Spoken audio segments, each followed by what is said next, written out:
Welcome everyone to the Newberry Volcanic National Monument here in Central Oregon. It's my first time seeing this and I cannot wait. Reason being is because it's highly seasonal. It's only open a couple months every year and it looks amazing. Let's go check it out. Now, it isn't entirely true that this was a first-time visit for me. If we look at a map of Newberry Volcanic National Monument, you'll see that the park's attractions are mostly split into two sections, the larger southern unit and the smaller and more frequently visited northern unit. The latter I'd done briefly many years ago, but combined with the fact that I have such little recollection of it, and because it's the inferior half of the park, for all intents and purposes, this was basically a new park for me.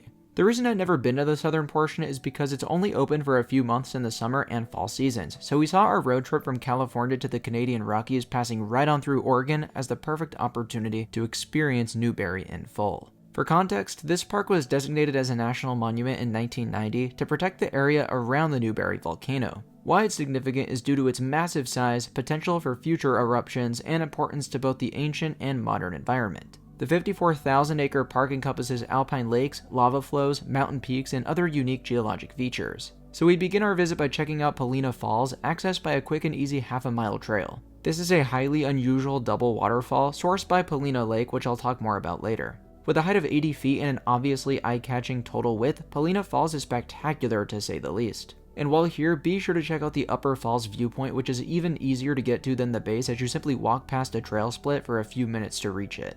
It was probably my personal favorite perspective of the waterfall, though both are well worth checking out. Polina Falls was so awesome. Having two falls flowing into one another, man, that was crazy. And it's flowing off of like this lava rock, which is also very distinct to this area.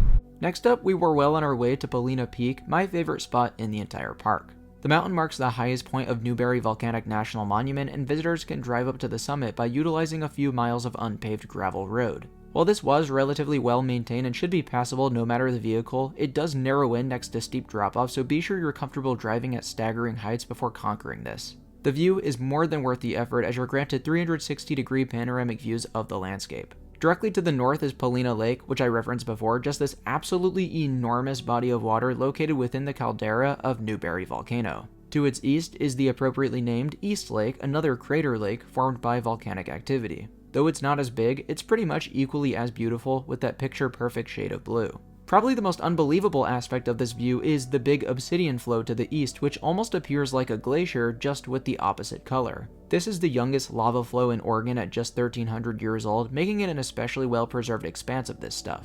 And best of all is after this we'd have the opportunity to trek through the obsidian, so you'll want to stay tuned for that. Finally, to the west are the Three Sisters, a trio of closely spaced volcanic peaks consisting of North, Middle, and South Sister peaks. These are a part of the Cascade Mountain Range, which has played a prominent role in the trip so far with visits to Lassen Volcanic National Park in California, Crater Lake National Park in Oregon, and more. Oh my god, Polina Peak was ridiculous, bro. That blew my mind with the lava flow down there, the two lakes, and then getting to see the Three Sisters and Mount Hood now in the distance. That was absolutely amazing. So man, if you can, try to drive up this road. It's not too rough, it's just a little bit washboarded, but I definitely recommend it because otherwise you have to hike a long way. So just drive up here and you get this unbelievable view. It's one of the best views in Oregon in my opinion. Now I'll be talking about the Big Obsidian Flow Trail, which is roughly half-a-mile round trip with 200 feet of elevation gain in the form of these steep metal steps. These take you up on top of the volcanic rock, which was incredibly surreal. Look at this stuff. What is that? I played so much Minecraft, and to see obsidian in real life, that is cool. An underrated view along this trail that I hadn't heard about before our visit overlooks this large pond boxed in on two sides by the obsidian. It is such a trippy visual, and I was also surprised to see relatively large patches of snow in the middle of July, a testament to how much of that stuff this area receives during the off-season. Now, if you're crunched for time, I don't think you have to experience this entire trail as it feels more or less the same the whole time. But I was pleased to see that there was a little bit of a view at the end where you can see East Lake, so that was pretty cool. I can truthfully say I've never seen anything exactly like this. This is mind-blowing to me. And the fact that you can look out and see mountains, lakes, this place just keeps getting cooler and cooler. Just another aspect of this part that's so cool. I said all the alpine lake stuff here and the mountains will be cool enough, and then you add in all this lava stuff and this obsidian flow here. It's awesome. So yeah, really cool spot.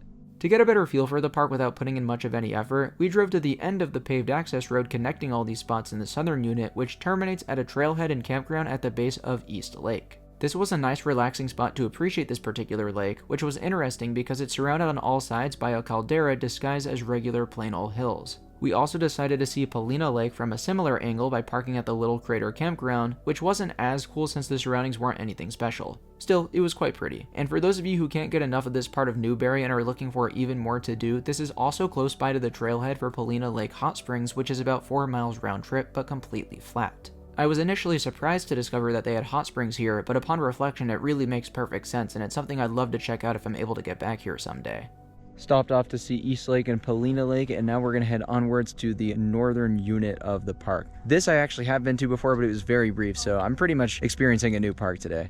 It was time to get a better feel for this part of the National Monument, which I was pumped up for, especially considering how much I'd enjoyed the park so far. There's a massive parking lot over by the visitor center where you can go to hike or catch a shuttle to the top of something called the Lava Butte. We did both, but we started with the latter, which will run you about $5 a person round trip. It's only a short distance, so I'm sure there's a trail you can take that bypasses the upcharge, but we weren't trying to climb 500 feet with how cooked our legs were thus far in the trip. So Lava Butte is a cinder cone formation rising to an elevation of around 5,000 feet, and the summit access road climbs it in a spiral. With the exception of the caldera made up of this reddish-brown material, I was a little underwhelmed by the view at the top solely because it were a bit blocked by trees.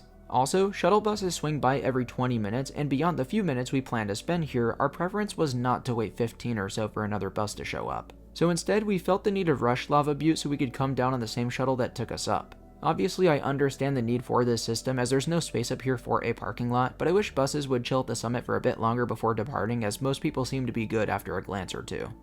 We were only up there for a couple minutes, but Lava Butte was really cool. Well worth the $5 in my opinion to see the whole expanse of this lava field. It's a very interesting landscape. When you get up there, it's cool to see the cinder cone, but the views are kind of blocked by trees a little bit. It's actually going up where you get the uninterrupted views. That's really the highlight for me.